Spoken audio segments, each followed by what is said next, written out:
What's going on, everyone? Jeremy here from The Quartering, and I really have no idea how many videos I'm going to do today. This will probably be video number 5, and something just came across my desk that I might do for video 6.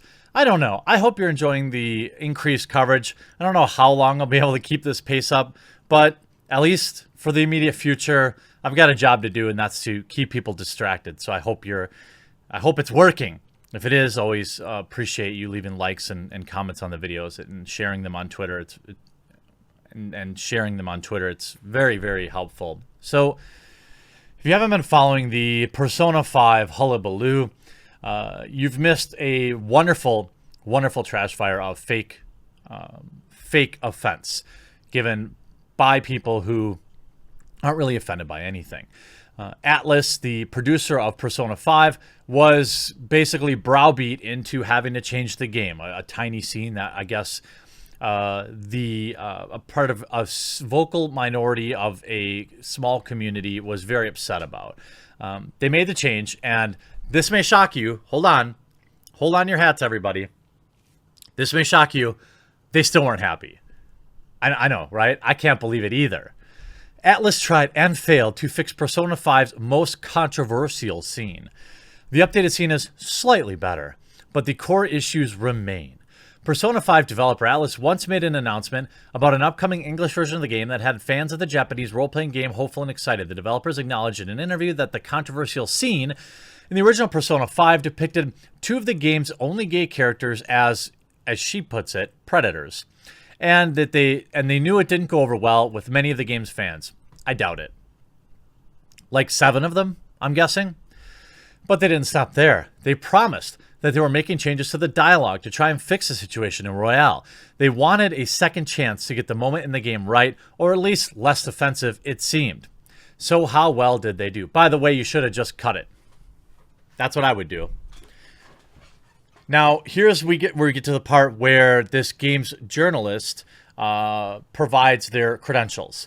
Quote, I put 120 hours into Persona 5 Royale for Polygon's review. I paid close attention to the changes made to every aspect of the game. You mean you paid close attention to things you could be upset about.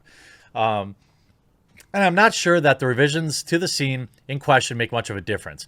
It's still an uncomfortable sequence. In the original Persona 5, a pair of unnamed gay men approach a character unprompted during a mandatory in-game visit. The two men acknowledge that the character is young, under the age of consent, but then continue to discuss how attractive they find him. The character is clearly uncomfortable with their advances and repeatedly tells them that he isn't interested, while also trying to make excuses about why he has to leave. It's clear he was trying to escape a situation that he thought was turning unsafe. Okay, so is your point that this never happens? That this has never happened? Is that what it is? Because obviously this happens, not just in the gay community. The pair then grab him as the screen fades to black, with him shouting, "Let me go," confirming the implication that they are dragging him off against his will. It's a deeply unsettling and unnecessary scene that paints the game into the game's only two visible gay men as predators. Okay, that doesn't mean it's not possible. The whole situation is played off as a joke later in the game. Okay, so it wasn't that. And the same pair of men show up on the beach and once again express their attraction to the character Ryuji, once again causing him to express his discomfort. The new version of the scene gets rid of one set of problems, but induces another. I'm not sure Atlas actually improved anything. Shocking. Are you shocked yet? Just wait. Wait till you hear about this author's history. In Persona 5 Royale, the two men are no longer unnamed. They introduce themselves as Angel and Julian, or Julie if you're feeling saucy. Rather than accosting the character unprompted, the pair now approach him when they saw him walk up the entrance to the Crossroads, a drag and cross-dressing bar in the city, before he decided to walk away without going in, or at least he tried to walk away. He then decided to not go in the club because he was in his school uniform, as he points out to the Joker in conversation. Would have been kicked out for being underage, but Julian and Angel misread the situation. They assume that he wants to start dressing in drag, but he doesn't have the nerve to enter the bar. Quote, "You can't deny it," Julian says. "We saw you peeking into Crossroads. Well, sweetie, if you're curious, we could help you look divine." Okay, so? This is a conversation that obviously could have happened. The character interjects, wait, it's not like that. But as the player, you have no dialogue options to get him out of the situation. All your choices sort of just leave him to his own devices. He then screams, "Gah!" as the game fades to black.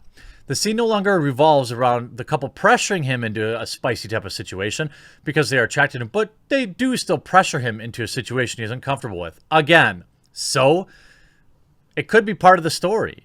Or, obviously, if you're Atlas, you should have just cut the whole scene altogether and say, there's your representation. You didn't like how we did it, now you get none. The implication is that they want to help Ryuji, hope I'm saying that right, I've never played the game, be more comfortable with himself, but the execution of the scene is still troubling. It isn't just a problem in fiction, then go on to spend 500 words whining about how you're not perfectly happy with how your character was portrayed. You have, my parents were desperately looking around for an LGBT person who had entered my life and tricked me into thinking I was trans, because that would be a solvable situation. It would be easier to address than reality, than I was actually trans. And I had come out, that understanding of myself went without inside influence. Okay, fine, your parents weren't ready for it. Sucks. I understand. What does it have to do with this video game exactly? And ultimately, let's take a look at who's mad about it. It's Laura Kate Dale. In a piece written by Sophia Narwitz back in 2019, many decisions that this author was brought into questions that they made. Quote, or the article is titled, "The Questionable Ethics of Laura Kate Dale." This is an editorial piece. Yesterday, Kotaku UK news editor Laura Kate Dale, who now works for Polygon, jumped things and wrote an article in which she claimed a song included in the new Persona 5 DLC for Super Smash Bros. Ultimate included a word it didn't. Remember this? This is the same author who writes clickbait outrage pieces, specifically, apparently, about Persona 5. She went and said, the word retort it means this other word, I'm absolutely sure, and I'm going to write an article saying it exists. Too bad she was wrong.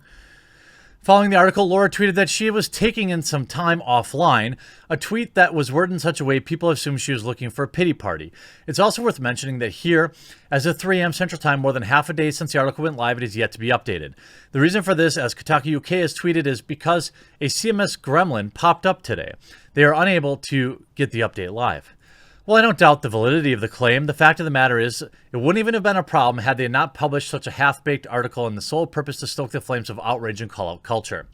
As a journalist, they have had a duty to make sure what they are publishing is truth. To run the article without hearing back from Atlas or Nintendo is, as our site is apt to say, not a fine example of ethics in games journalism. So maybe this person was booted from Kotaku, and now they've resurfaced it at Polygon. Is there really no actual authors out there? Is it we have to keep recycling the same people with terrible opinions and terrible work history? It gets better. In 2013, Laura Kate claimed she was completely dehumanized on stage, during a live Xbox One event in London, claiming the comedian Fraser Millward referred to her as he, this one, it, and thing, as Laura phrased it in a tweet. Immediately, the press jumped in. Websites like The Daily Dot, Pink News, and Kotaku. The others made it as if Fraser was phobic, and once again, in the words of Laura Kate Dale, had dehumanized her.